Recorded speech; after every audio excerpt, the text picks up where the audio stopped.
Hi. There. Okay. Okay, so today Abdullah and Owen will share their experimental progress. Okay. Okay, so okay, let's wait for Bob and Jen. They will definitely want to hear today's Sean, are you in South America? Are you in Argentina now, or no. when are you? Even on September 15th. Sorry, what? We are flying out on September 15th. Okay. So I'm in the department every day. Yep. I'll try to get a paper submitted before I leave. You're going to be busy then, because Yes, yeah, very. you got, yeah, you go. I find writing on paper takes quite a long time. Yes, because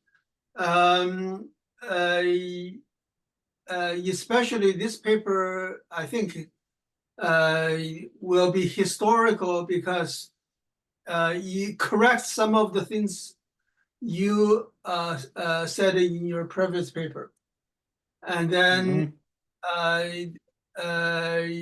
but at the same time, will establish what is the correct result. Okay. So there are things. This getting magnetization to be 0 at TC took us some time, but finally got it from you to confirm what I suspect is true. That is, it cannot come out of the RG equation.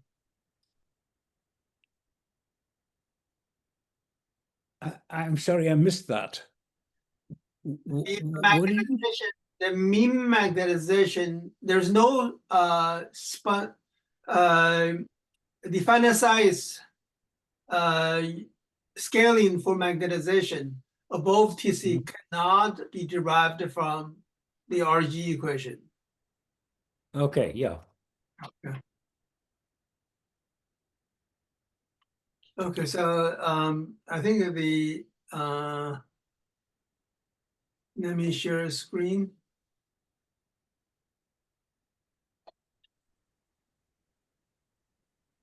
Okay, so hi Bob. Hey. Abdullah, is Owen in the lab? No, I'm about to share the link with him now. He's gonna enter soon. Okay.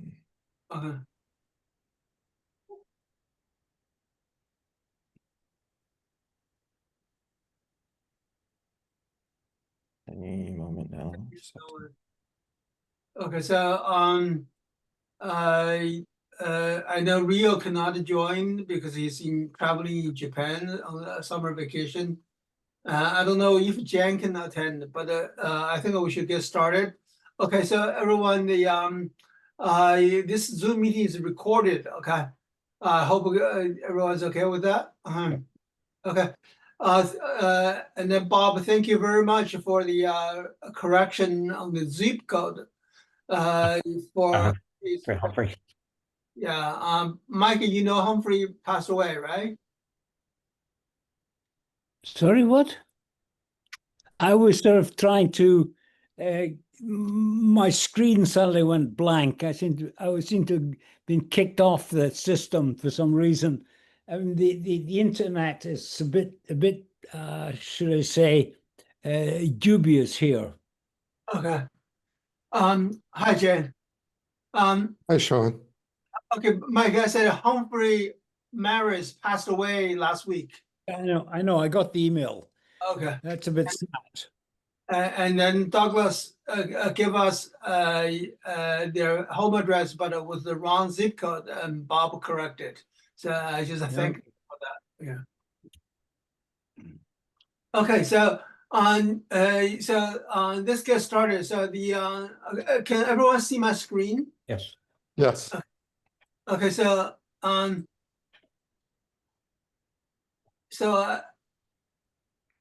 I just first wanted to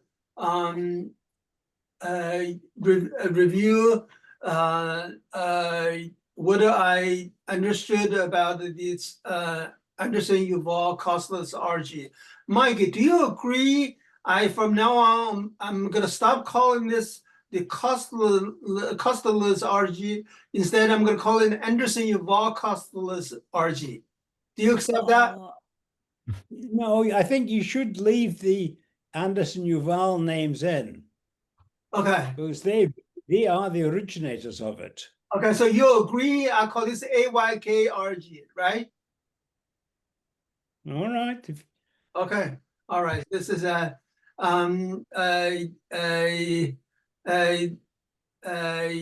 this will be more established AYK than the SYK. Bob, you know what I'm referring to? No, what's the SYK? Substantive yet Yes. Kitaya. Yeah. No, I thought I recognized the acronym, but I just couldn't place it. Yeah, thank you. Yep. Okay. So the on the left here is the fugacity versus coupling constants. The coupling is 1 over temperature. Okay,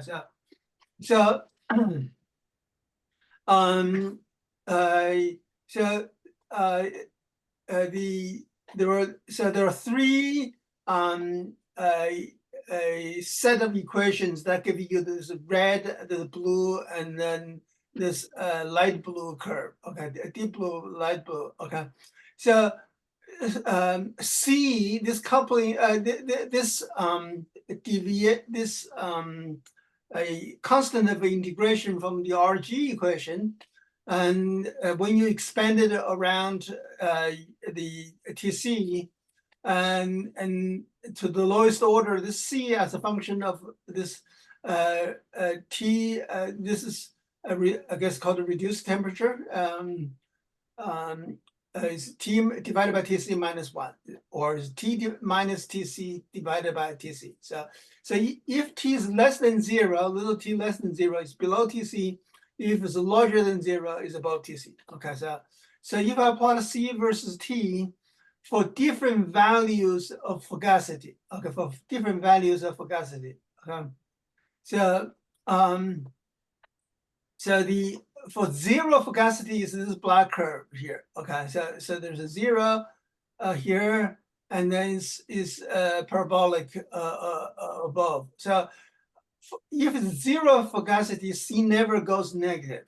Okay, so if C never goes negative, then that means this red curve doesn't exist. Then the system goes from the blue on the right, where C is larger than 0, to C equal to 0, to this light blue, to immediately to the left.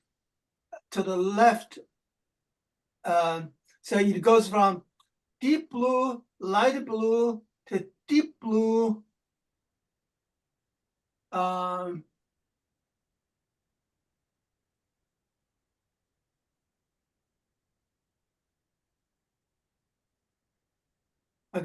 okay, so this curve, this blue curve, and this deep blue curve is basically the same curve, and then you can imagine they gradually split up. Same goes on this side. So this deep blue and then light blue asymptotically emerge, and then from when you approach from low temperature to high temperature. So when you go from low temperature to high temperature, you basically just cross here. Okay, so you never have this red curve. Okay, for fugacity equal to 0.1, so it's this blue one. Then there is this regime from 0 to 4y0. Okay, from 0 to 4y0, where the C goes negative. Okay, so if the C goes negative, then there is this red curve. The system follows this red curve. The RG flow follows this red curve. Okay, and then so you can see this whether C goes negative or not, depends on the fugacity you use. Okay, so this is just a review on what's I understood from the RG equations. Mike, can you give me a confirmation what I just said is the correct summary of what you said in your paper? It's pretty much correct, except that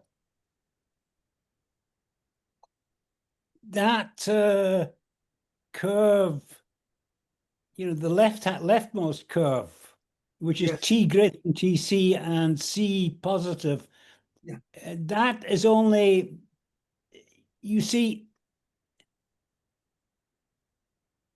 this, you know, the straight line C zero, where what the fugacity increases, is above TC as well. And I can't remember what the relation between the fugacity and T minus TC is, but Mike, I understood.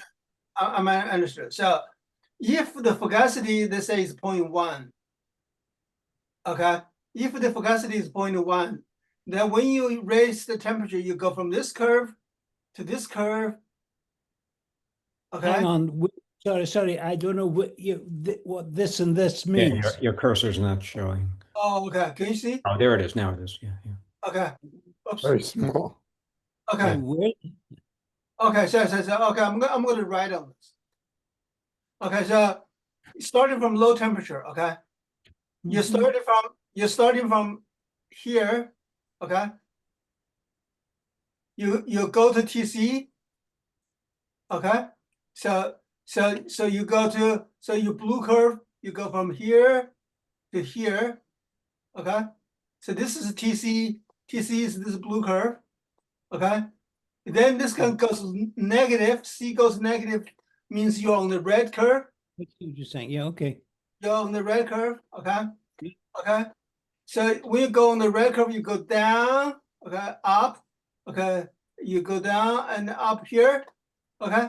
When you get it to this point here, you are on this curve here. Okay. So you are going on this curve here. Okay. So what this point here corresponds to this curve, this whole curve, this whole blue curve, because this is where C becomes 0 again. Okay. And then when this guy becomes positive again, then immediately this splits into this blue curve. Okay. Okay. Okay. So am I right on this? So you're saying you're fixing the fugacity, and Yes. you go from one, as you change the temperature, you go from one curve to another, right? Yes. Yes. So if the phase fugacity is 0, let's say we use the black curve, then the C never goes negative. So there's no red curve here. Right.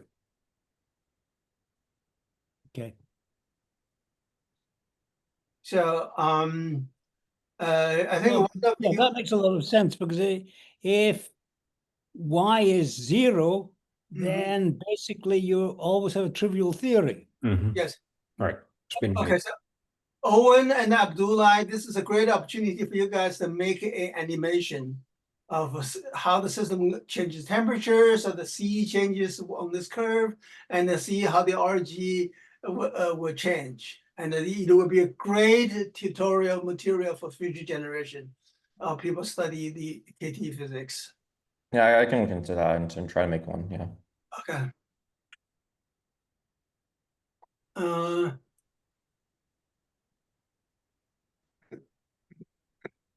Oh my God. So the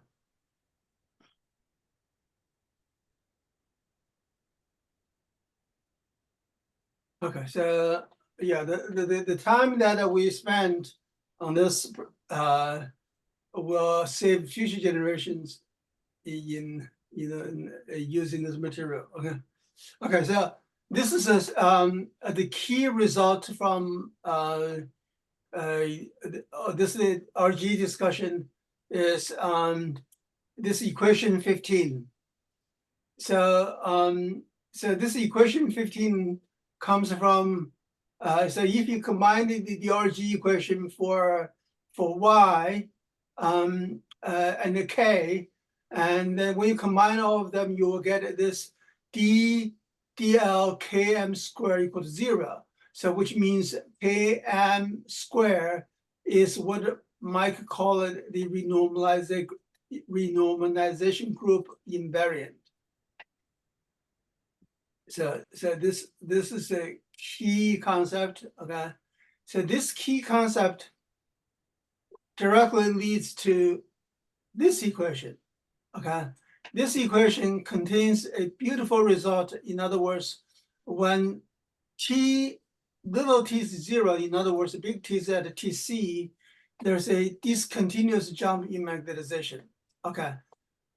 Okay, so the magnetization jumps to 0 at a t larger than 0, unfortunately cannot be derived from this equation. So this has been the agonizing point that for the last few days, finally Mike today confirmed that this cannot come out from the RG. So this has to come out from the argument that y is flowing to 1. The fugacity is Well, flowing. of course, no, but you can never get these things out of the RG because all the renormalization group does is it relates a correlation function at one length at one scale to a correlation length at another scale. So you have to do a real calculation somewhere, Okay. even for the magnetization, and the real calculation tends to be trivial because if you're below Tc, you know that the fugacity scales to 0. And when the fugacity is 0, there are no domain walls if the magnetization is 1. In other words, all the spins are parallel, they're all pointing up or down, right?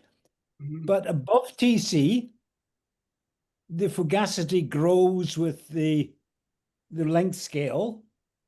And so what you end up with is you have to calculate the correlation function at at a biggish fugacity, and then you sort of wave your hands in the air and say that okay, if the fugacity is order 1, say, which is it's not too bad, then there are a lot of domain walls present, and therefore the argument is the magnetization is going to vanish because it's going to be as many upspins as downspins in 0 applied field, of course.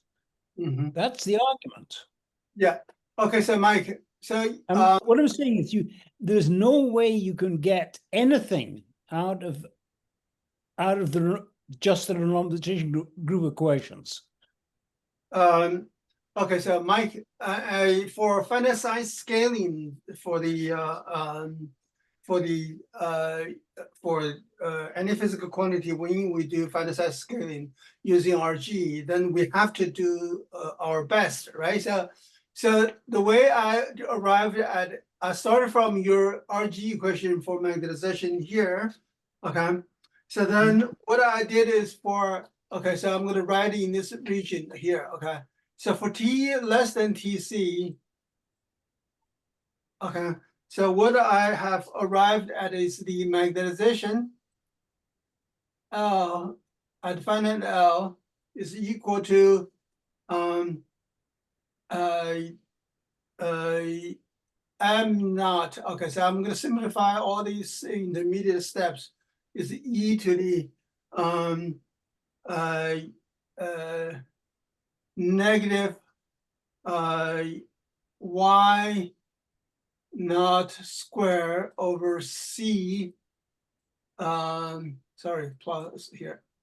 1 minus 1 over L 2 square root of c. Okay, so you can write it as a 4c, take the whole thing square root. Okay, that's fine. Okay, so in the limit of so this thing goes as 1 minus 1 L to the 2 square root of c. Okay. Okay, so what this predicts actually works very nicely with Owen and Ligia's data was this magnetization is going at a low temperature. This predicts that this guy goes like there's a so if you plus m squared versus L, this is what they find is a very slow growth for t less than tc. Okay, so this is I got it from them for at t is equal to tc minus, okay, I got it from you, from your fugacity. This is the deviation from k equal to 1. Okay, so k is 1 plus x. Okay, so x, when x goes as 1 over L, so this is from the RG. Okay, and then m square L. So this is square. Sorry. Okay, so this guy goes as 1 minus 1 over log L. Okay, so this is the prediction for magnetization at TC is 1 minus 1 over log L. So in the limit of L goes to infinity is 1. So this is the discontinuity we're seeing here. Okay, so this is the finite fugacity. So there is a discontinuous jump. Okay, so this agrees well. Okay, but for t equal to tc plus, okay, this is where I stuck for a long time, and finally I came to the conclusion that m squared goes to 0 equal to 0 can only come from the central limit theorem. Okay, so Mike, when you said wave your hand, I think you mean the central limit theorem.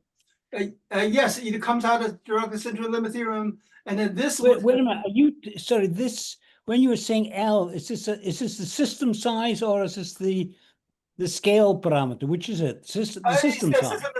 It's the system size. So finite size scaling for this goes as L to the negative A. Okay, using central limit will give you a negative A. So in the limit of L goes to infinity, m equal to 0. Okay, so this L equal to infinity above TC. So when you say, so every time, Mike, I've been talking to you about this for years. So every time you said wave your hand, so I never quite understood you until now. When you say you wave your hand, in your head you did a central limit theorem. I mean, all I mean was you can't do a proper calculation. Okay. Okay, At so least I couldn't do it. okay, no. I think I checked the literature. I think this is the best we could come out of get out of it. Okay, so okay, so I'm going to erase all of this.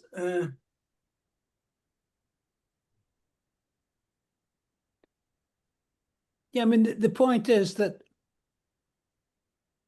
all the renormalization does is it relates the system,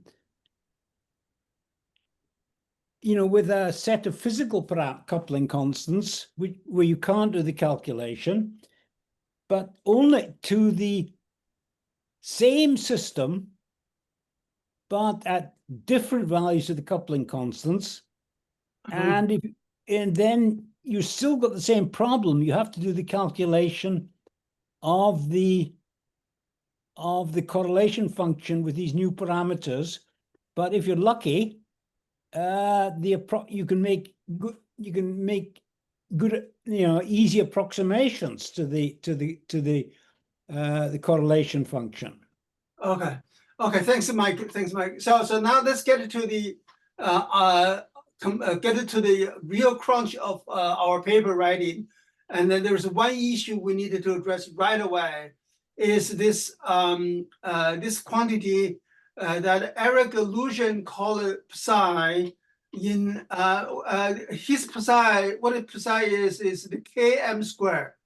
Okay, the km square is his psi, and when he did a Monte Carlo simulation using cluster algorithm for L equal to 10 to 400,000. Mhm. Okay, you plot it like this. Okay, we can get it to the point of 400. So we get a 1, 2, 3, 4, 5, 6. 1, 2, 3, 4, 5, 6. So we get it to this curve here. Okay, and our result basically agree with his, except that his data doesn't have a crossing point. Okay, and then if you look at this is Owen's data. And then Ligia's data would have the same. Okay, so let me see if I plotted theirs. Okay, okay. So I plotted Owen's data in the same as Lucian did, km squared versus k. Okay, so what you see is it has the general behavior, except if you look closely, there's a point of crossing. So if I blow up the point of crossing, it looks like this. Okay, so. And then this exists in the raw data, the magnetization versus temperature, okay? Mhm. And the same crossing here, okay? So then it occurred to me the crossing means dm squared dl is 0. So I did a plot of that. And then so dm squared dl versus temperature, indeed, there's a 0. So remember, this guy equal to 0. This guy is equal to the beta function, right? Beta function becomes 0, that's the fixed point, right? So the fixed point is exactly the TC. So I thought this is too good to be true. And I checked the 2D Ising model, it doesn't have a crossing point. And only this model has a crossing point. So and then I asked ChatGPT. ChatGPT said this crossing point is expected for 1D Ising model with 1 over R squared interaction because of the logarithmic nature of the magnetization at TC. So in other words, confirmed my suspicion. Okay, so my suspicion was this, right? So I wrote it on the screen. Is you remember the magnetization,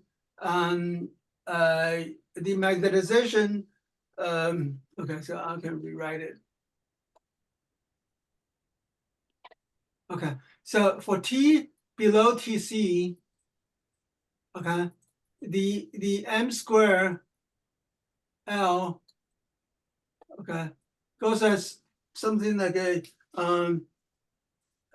is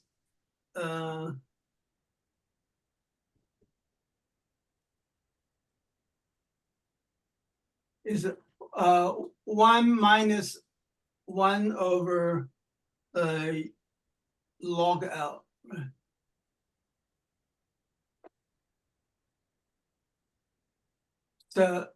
So what this says is this magnetization above below TC, it goes like it's going up. So if you plot M square versus L, okay, above TC it goes like that, okay, and below TC,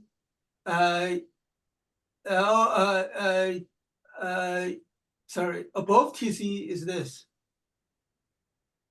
Okay, it goes down with increasing L, and at the TC here is flat. So which means dm squared dl has to be 0 at TC.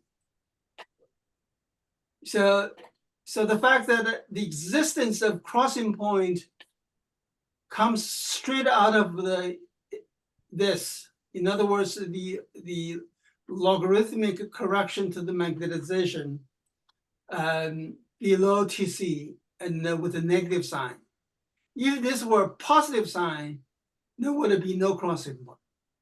For 2D Ising model, the correction is a power law correction, and then this is a plus sign.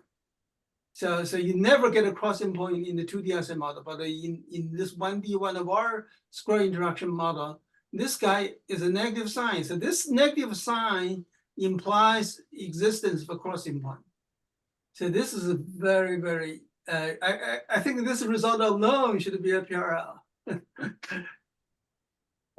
John, M, the maximum value M squared can be is 1, right? When all the spins Yeah. are Yes, yes. so how can you have a plus sign there? What? I mean, you're above.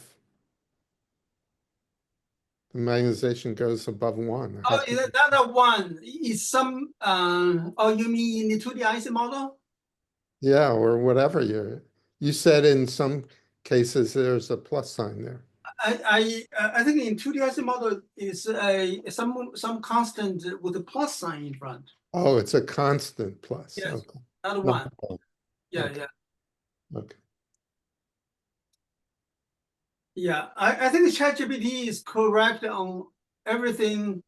Oh, by the way, Brown doesn't sponsor ChatGPT. Brown sponsors Gemini, and Gemini give me the wrong answer. Even on 2D Ising model. So do not use Gemini. Okay, and then I'm using ChatGPT. Okay, so this I want to hear from Mike. Have you considered the possibility of the existence of a crossing point in magnetization as a function of temperature? Never thought about it. Never thought about. Okay. All right. Okay. So then I want Mike to. Mike, if you have a news, Mike, Bob, or Jen, if you guys have more insight on this as I'm writing, then I'm going to make a big claim on this. Okay. Okay. So. I mean, I mean, in this model with the discontinuity at TC, isn't a crossing inevitable? Because if you're okay, look at small systems, then the magnetization curve is going to be, very smooth at TC, but it's going to basically start dropping, getting smaller around TC, and then as you go above TC, is going to gradually go to 0. And if you increase the system size, it's going to get the magnetization is going to continue to be large, and it's going to have to drop more abruptly. And this abrupt drop will eventually become the discontinuity as the system size gets large enough. Okay. Does So this imply there's got to be a crossing point with all these different curves?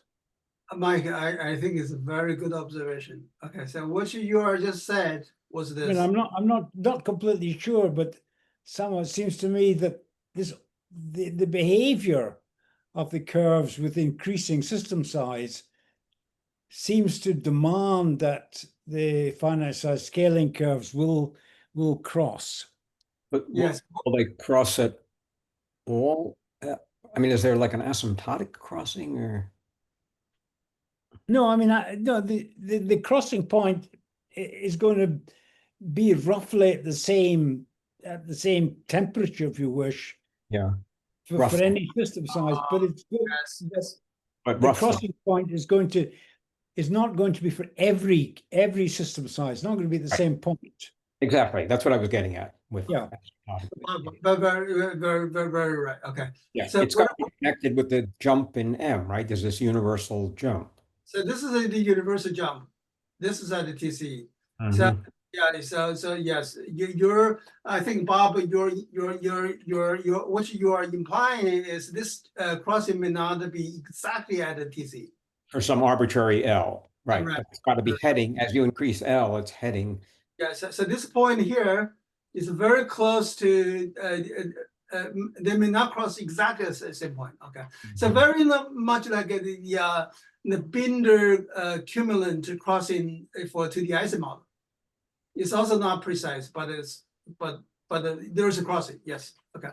Okay. So this is very good. Excellent. Okay. So this is I already got what I wanted from this meeting from you guys. Okay. From you here. Okay. Mike, Bob, and Jen. Okay. Thank you. Okay. So Okay, so of course I have a hidden agenda. Our hidden agenda is this. Okay, so if I did sigma equal to 0, I do this this plot. Okay, and then if I look at it, this is, I forgot that this is Owens or Legge's data. It's 0.2.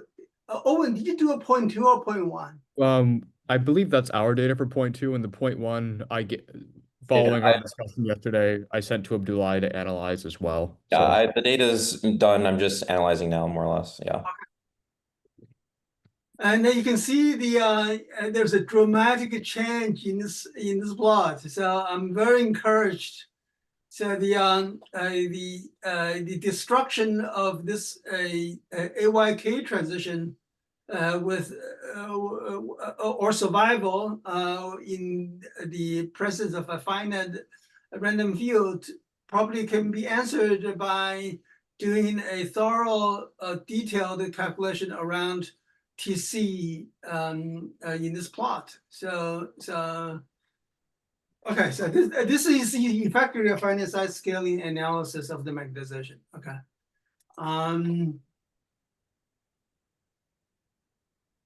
Yeah, that's my main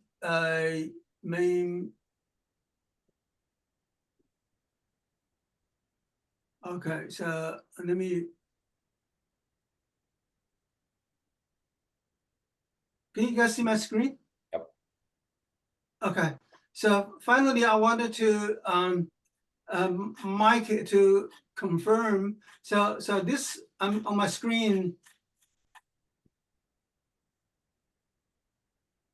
is this paper. Mike, can you see my screen? Yeah, we can see it. Was this the paper you were reading back in 1970? That's one of them. That's some numerical results. But there's another one.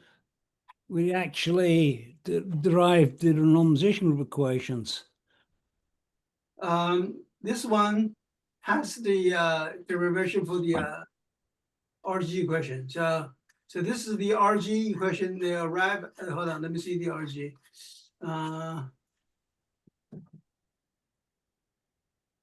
So this is the RG flow. Okay, so the RG equation was this. Was this the 3 equation you were working with at the time? Yeah, log tau is my small l. Is my scale factor. Okay. Okay. And J plus or minus tau, that's just my fugacity. Okay. Is it my fugacity? I Yes. can't remember. Okay. So your fugacity is J tau. Yeah, I think so. Yeah. J tau. Epsilon is your K. Yep.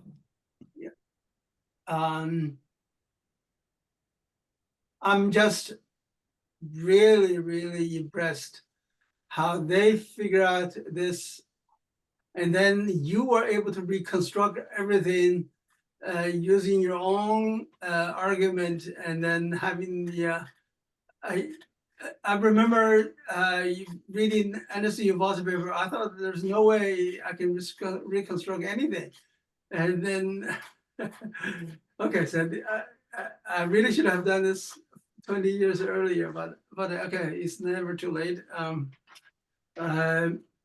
Anyway, so now I finally understood. Okay.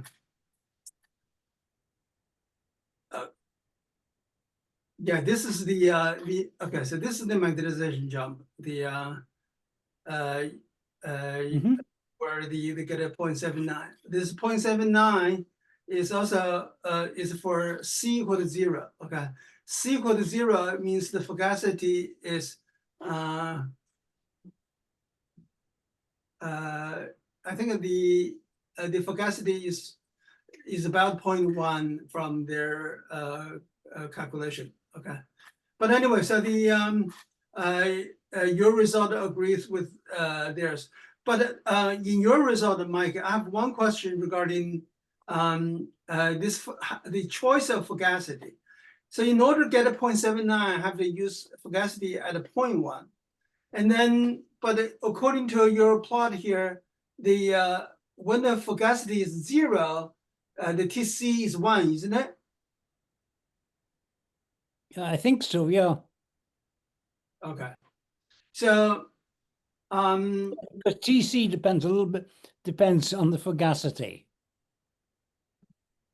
The bigger the fugacity, the small TC gets smaller.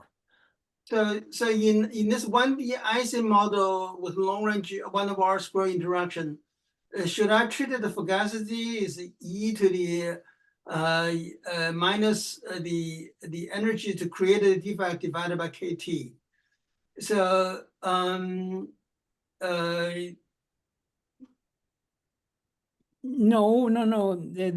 The fugacity is the exponential of that. yes, exponential, yeah. Yeah. So my question is this.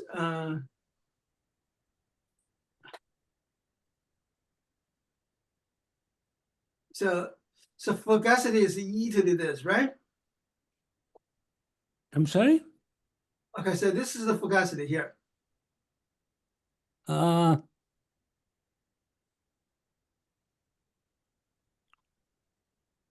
Yeah, okay.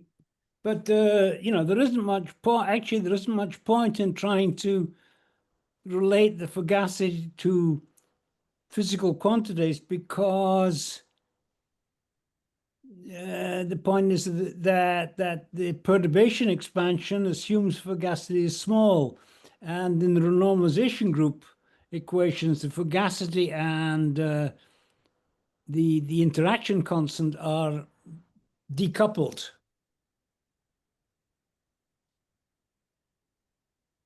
The independent variables. Hmm.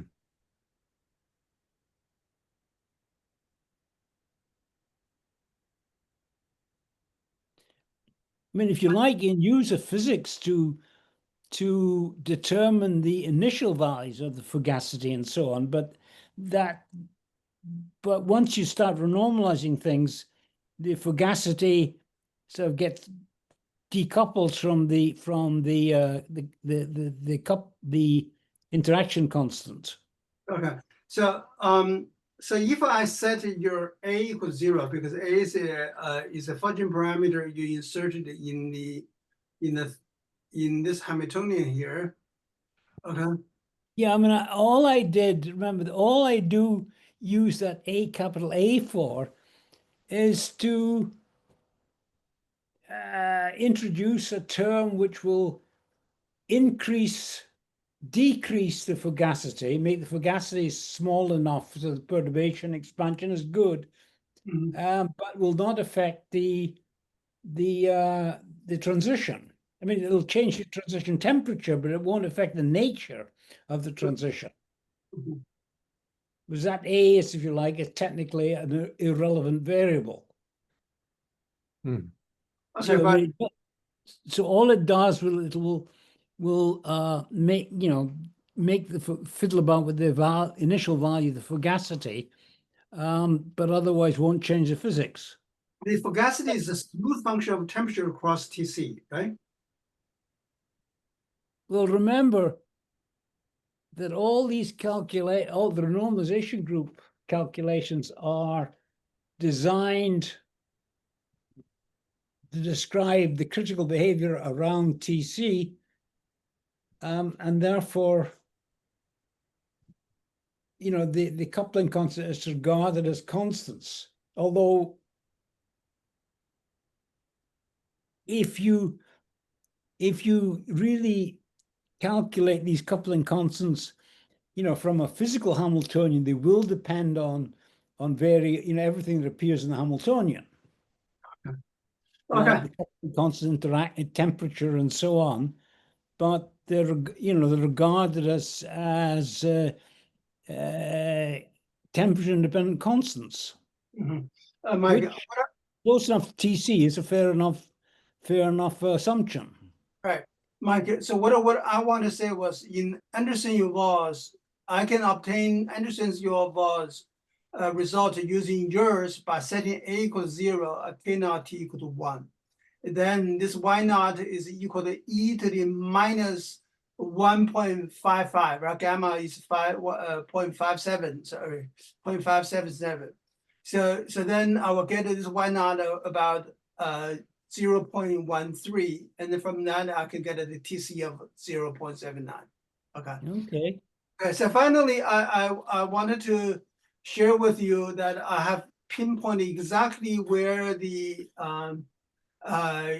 factor of 2 where we got from. Okay, so from the lecture 2, the RG equation is dk dl is minus 4y naught square k, and the dy dl is 1 minus 1/2 k y naught.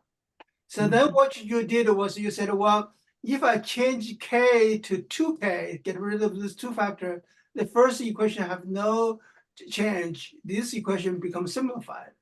So this will give you the correct, so this is what you did. Yeah, that's what you did, but I forgot that's what you did. And then this will correct the TCE, that's a factor of 2 problem. Right. Okay, all right, okay, so I think I'm done with all my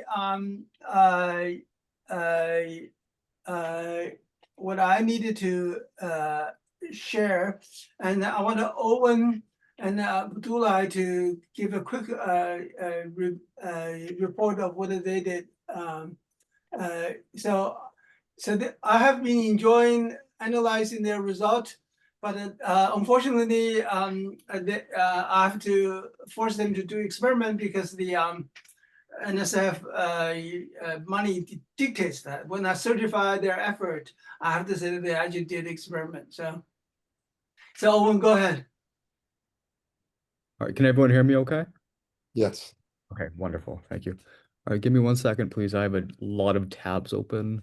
Oh, I just saw Yifei online. Yifei, did you get your visa back? More. What the heck? Why can't I? Hey, There we go. Yifei, can you say something? Okay, so he's All right, is Ife going to speak, or should I? yeah. Yifei, did you get your visa? He just unmuted himself. Yifei, we cannot hear you. Hello? Oh, Hello. sorry. I didn't connect my Bluetooth. No, I didn't get my visa. I got an administrative check. Maybe I need to wait for another 2 weeks. Oh my God. Okay, good luck. Oh, Okay. two Okay, weeks. Oh, it's August 20th. Okay. okay. Can everyone see my screen? Okay. Yeah. I don't know what's happening. I can't really hear anyone that well. It's a bit muffled for me. So if anyone wants to say something during this, please just speak a bit louder than normal. I have no idea. This is really strange. Okay. So yeah. You could try turning your volume up. It's all the way up, Mike. Thank you for the suggestion. No, the volume's all the way up. It's not doing too much, but hey, what can we do? So yeah, I've had a fair bit amount of experimental success in the last, I want to say, month or so. I've been able to successfully crystallize my silica colloids on top of both a pure and roughened substrate. And on top of that, when I run Oh, and I think your screen is, anyone seems chopped. Does anyone else see this? It was chopped. Yeah. Okay, that's strange. Let It me, was good and then chopped. I'm terribly sorry about that. Give me 1 second. Let's see. Okay, how about now? Is it still chopped? No. No, that's good. Okay. I have no idea what's going on with my Zoom. Thank you all for being patient. But no, I've had a lot of experimental success with crystallizing my silica colloids on top of both pure and roughened substrates. And can people see my cursor? Yes. Okay, wonderful. So right here is an incredibly rough schematic of what I've been able to do so far. These little rods poking up are examples of the roughness on the substrate. And I've been able to explicitly control that by going to the clean room and controlling the type of disorder that's present on the substrate, and in other words, able to influence the colloids themselves with regards to how they interact with the roughness on the substrate. And this is following up on work that Sean and Alexandros did a bit over 20 years ago on the right-hand side when they were looking at the statics and dynamics of the 2D crystals on various pinning strengths as well. Oh, that did not work. Give me 1 second, please. Okay, wonderful. So on this slide is just an example of the colloidal crystal on a roughened substrate. On the left is a bright field image of the colloidal crystal. The entire image is roughly 170 microns by 170 microns field of view, and the colloids themselves are 3 microns in diameter. And what I put on the bottom right here is 15.17% areal coverage of defects. So in other words, these colloids are sitting on top of a roughened substrate, and a bit under 20% of that substrate is being roughened with defects on the fused silica substrate that they're sitting on, that are on the order, and those defects are on the order of 10% of the colloidal height. And on the right is just a Delaunay triangulation diagram of said colloids as well. And I have this system of pure colloids as well later on with a direct comparison between the two. Oh, again, I don't know what's going on with that. But again, this is just the roughened substrate data. Continuing on with that, I don't know what's going on with my mouse. I can't see where. 1 second. There we go. I have the orientational correlation function here, G6 of R, as a function of distance going out. You can see that it decays exponentially. And on the right here, we also have a color map. Again, size 6 is E, defined as the average of E I6 theta ij. And that theta parameter is what is being reflected here. That these different colors on this map right here correspond to the different Larkin Imri domains that are in fact influencing the crystal, similar to the random fields in the simulations that we were just talking about. And this is just more data corresponding to the roughened substrate. You get a correlation length here of 22.8 microns, and that's just on the right-hand side. It's just the normal radial distribution function. And then in comparison, I've been working on this data overnight. It's quite the bear to get through, because you can see what looks like underneath a very long-range ordered system, because again, this is the colloidal crystal on top of a pure substrate where I don't roughen it at all. Unfortunately, for this portion of the video, can people see the cursor here? Yes, thank you. I have these little bilayers on top that I'm going through and analyzing, picking them off, and I'm systematically going through to determine the colloid position in that analysis itself. And you can see my plots right here. For example, if I want to look at the G6 correlation function here, it doesn't plateau at large R, but I realized when I was going through the data analysis last night, that was because of the bilayer. I'm still missing some of the colloids when I'm going through and analyzing it. And as I've been able to successfully go out and pick more of the monolayer colloids themselves, the G6 of R correlation function actually is seeming to rise and plateau as I'm able to go and pick out more of the data successfully. And the reason why I don't have monolayer data for this without this bilayer so far is because that's another 12+ hour experiment that I have not set up yet, because it just takes a lot of time, and I didn't think that was a good use of my time so far without analyzing these things. So when I look at this Sure. plot, the picture on the left, Yes. the sort of darkish areas are the second layer? Yes, yes, correct. So can you guys see my cursor okay? Sort of. It's hard. Boy, I'm sorry. Okay. I wonder if I can change my cursor, but perhaps if I just stay right here. Yes, sir. Yes. Yeah. Okay. Thank you. So yes, that's exactly correct. Right here is a monolayer of a 2D Right. colloidal crystal. And then unfortunately, when I injected the colloid, the geometry of my device wasn't quite correct, such that there are these colloids that are sitting on top of that 2D bottom layer.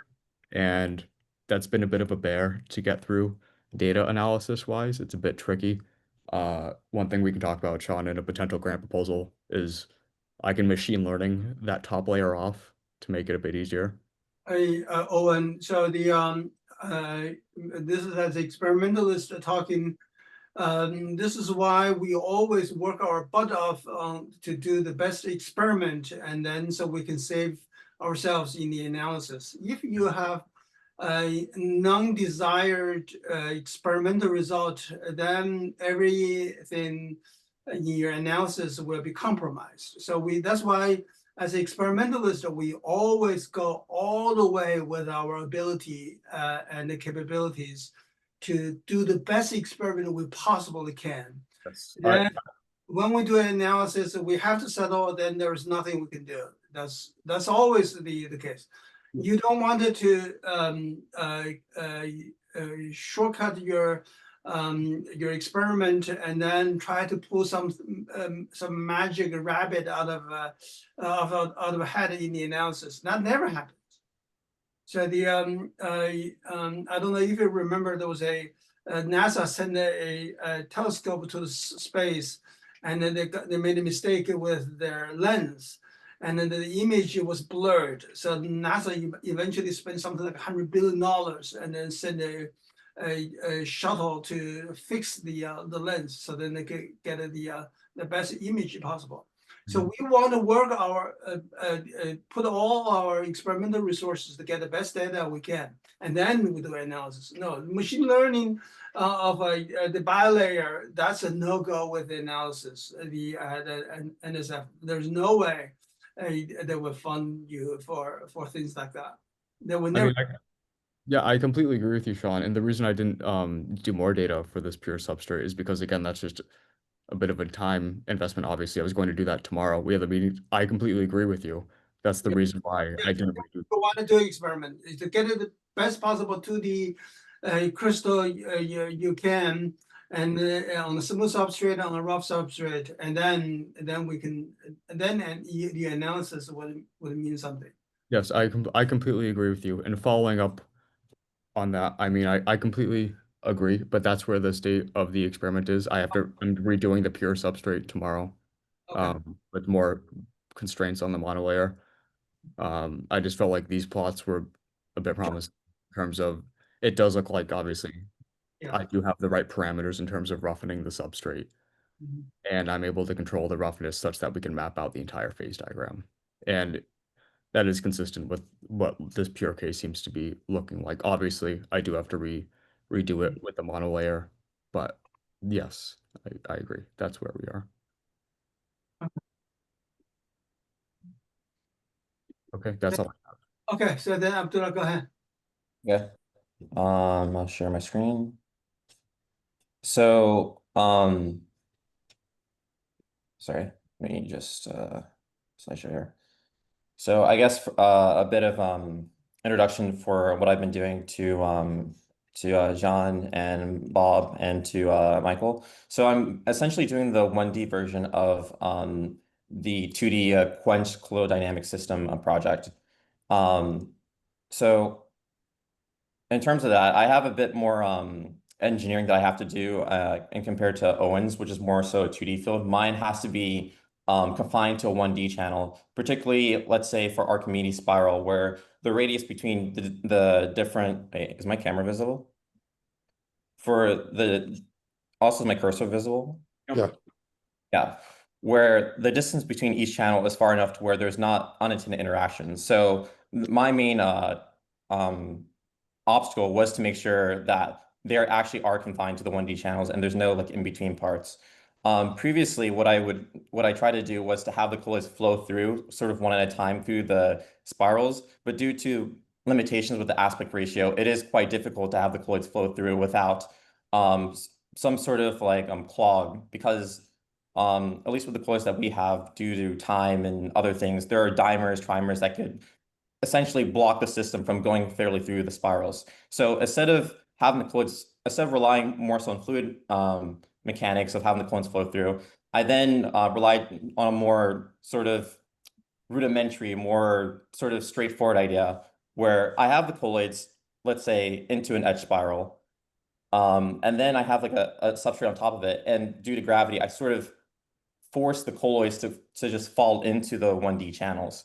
And this is a video of that, where to the right, I essentially drill through a glass substrate with Dryman drill bits. I have, let's say, an etched fused silica, one that's thin enough to work at a working distance that's visible on a microscope with the ejected lens. I slide the, let's say, colloids into there, like a pure case, no dilution in this case. And then with external pressure, the colloids over time do actually align into the 1D channels without much issues. And before I did that, I did a more rudimentary example where I used a scriber to scratch through my quartz substrate. And I do see that the colloids do like align through the channel that I made there in a 1D sort of crystallized system. You do see colloids like floating on top around the substrate because I couldn't confine it to like an exact monolayer due to the nature of this sort of quick test, because I used a vacuum grease instead of like a more confined, or not more confined, but a more like airtight sealing mechanism. But yeah, this is just more evidence of the colloids being confined to the system. And basically what I'm going to do now is just essentially add more colloids, because this again was also the reason why it looks kind of dirty is because I used a relatively old fused silica that already had like 3 micron etched spiral into there. But now that I know that this working concept works for keeping the colloids in there into the spirals, I'll now make like a new one that's more clean and there's like less like gunk surrounding it, and hopefully have like a perfectly crystallized 1D system, more or less. Yeah, these videos are just showing that, you know, this essentially could work, more or less. So that's where I'm at, more or less. And then I'll be using basically the same mechanics for analyzing the G6 correlation and other stuff. So yeah.